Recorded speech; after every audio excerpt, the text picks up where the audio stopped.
Shalom saudara yang dikasihi Tuhan Yesus Kristus. Selamat pagi, selamat berjumpa dalam renungan pada pagi hari ini. Saya mengucapkan salam sejahtera buat saudara semua dimanapun saudara berada. Damai dan sukacita oleh Roh Kudus melimpah senantiasa dalam hati dan kehidupan saudara semua. Sebelum kita mendengarkan renungan firman Tuhan, mari sama-sama kita siapkan hati dan berdoa. Terima kasih Bapa di sorga, Bapa yang sungguh sangat baik, Bapa dalam nama Tuhan Yesus Kristus. Kami bersyukur untuk berkat kemurahan Tuhan, perlindungan-Mu yang Tuhan sudah nyatakan dalam kehidupan kami dari malam hingga pagi hari ini.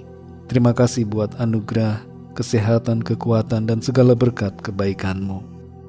Pada saat ini kami mau mendengarkan sabda firman-Mu, urapi setiap kami ya Tuhan, dan berikan pengertian untuk memahami akan kehendak-Mu. Dalam nama Tuhan Yesus kami berdoa. Haleluya. Amin.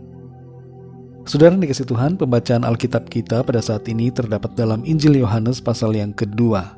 Saudara dapat membacanya secara pribadi setelah mendengarkan renungan ini. Saya akan membaca Yohanes 2 ayat 1-3. Tertulis demikian. Pada hari ketiga ada perkawinan di Kana yang di Galilea, dan ibu Yesus ada di situ. Yesus dan murid-muridnya diundang juga ke perkawinan itu.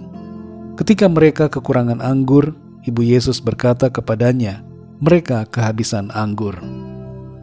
Saudara yang dikasihi Tuhan, dalam bukunya berjudul Facing Loneliness atau Menghadapi Kesepian, J. Oswald Sanders menuliskan bahwa para milioner biasanya adalah orang yang kesepian, dan para komedian adalah orang yang biasanya kurang berbahagia dalam hidupnya.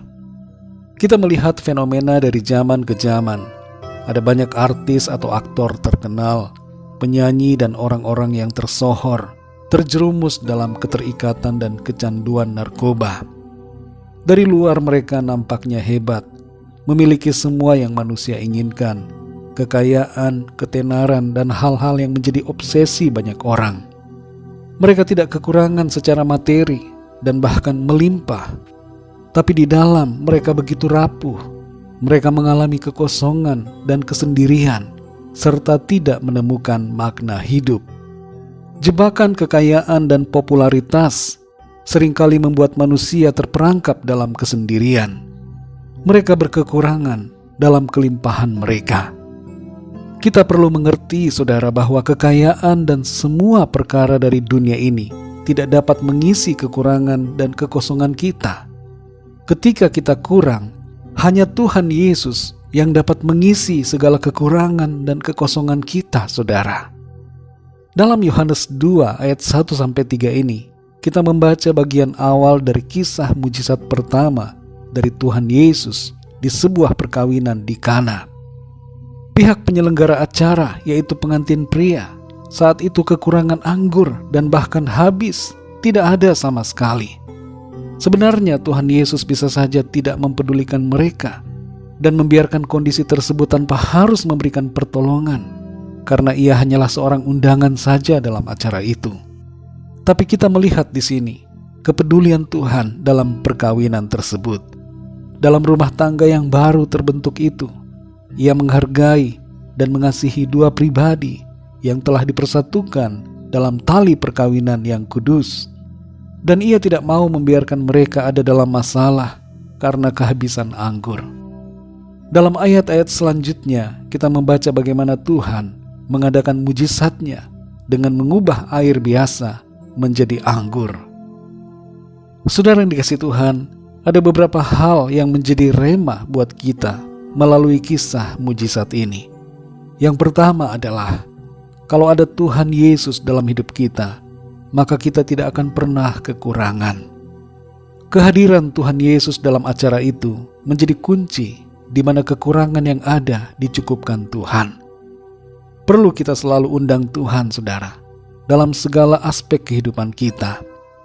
Dalam rumah tangga, dalam pekerjaan, studi, pelayanan, dalam perencanaan, dalam cita-cita dan berbagai hal lainnya.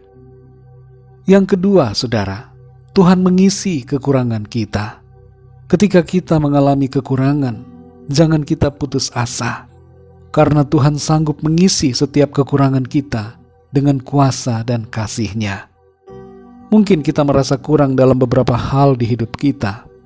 Mintalah Tuhan mengisi kekurangan kita itu dan menolong kita untuk mengatasinya.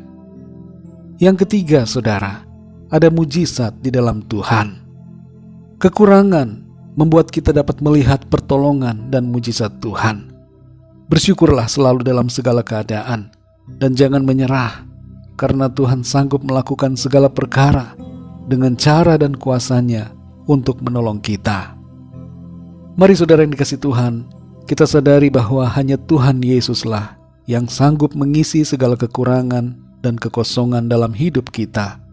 Bersama dengan Tuhan Yesus, kita akan alami kepenuhan dalam berkat, sukacita, dan kebahagiaan. Mari kita berdoa. Bapa kami yang di surga, Bapa dalam nama Tuhan Yesus Kristus, kami mengucap syukur untuk firman-Mu yang sudah kami baca, dengar, dan renungkan pada saat ini. Kami belajar bahwa dalam kehidupan kami perlu selalu mengundang Engkau dalam segala aspek hidup kami. Terkadang kami lupa ya Tuhan untuk melibatkan Engkau dalam perencanaan kami, dalam pekerjaan, dalam aktivitas kami. Kami merasa diri kami hebat, kami merasa kami tidak perlu Tuhan.